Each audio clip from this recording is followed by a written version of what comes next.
All right, so this is the combination turn signal and horn switch out of a 3-dial Citroen DS. Mine in particular is 71, but I think this was 69 up. In what was probably an overexuberance of excitement demonstrating the horn functions to some folks that were visiting, I broke it off right here. This is the factory piece. And rather than shell out the money for a new switch, which may or may not be of better quality, I decided to try to fix the original. So what I did is I modeled this piece of it in 3D and Fusion 360, and then I 3D printed it in ABS. It's an exact replica of the original. This is the original piece, except for I extended the hole that the shaft goes down in a little bit farther, as far as I could get away with, in the interest of putting more of that force into the stock and less relying solely on the plastic right there at the base where you'd expect it to break. Time will tell how well that works. I printed it horizontally to get the layer lines in the force direction you'd want them for the maximum strength, and it's in ABS.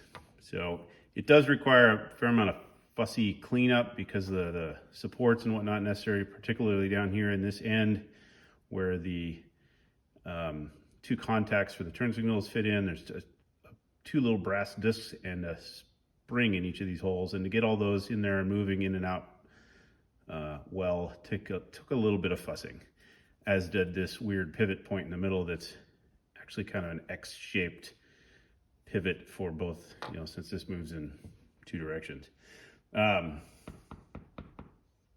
Yeah, I'll show you the insides. So I'll do my best to show you how this thing goes together without actually taking it apart again, because frankly, it wasn't that much fun. These metal parts here, there's a plate here at the top you can see, and there's another one on the bottom. If you can at all avoid it, leave this in the body of the switch and rely on this pin here, this little clear plastic thing. It's the pivot. If you pull that out, you can pull this whole mechanism out. You might have to pull this up a little bit to give it enough slack to get out, but there's a couple springs in here, and it's the worst thing on earth to try to put back together.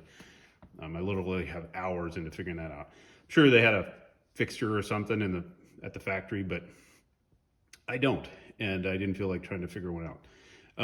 The worst part about putting it back together is these. You can see the brass disc here. There's actually two of them stacked, and there's a spring under each of those, so they don't stay in there unless you got it wedged in here. So what I did is without this pin in here, pull this mechanism out just enough to slide those in there one at a time, slide it down in, and then once it's down in there, put the pin in, put the lid back on, and hopefully you're off and running. So hope that's helpful. I forgot to mention, if I save this shape file to the Citroen DS forum at groups.io. There's a file section called 3D printing. So if the odd chance that a couple other people on planet Earth need that shape file, you can take advantage of my efforts on that thus far. So hope that helps. Take care. Bye.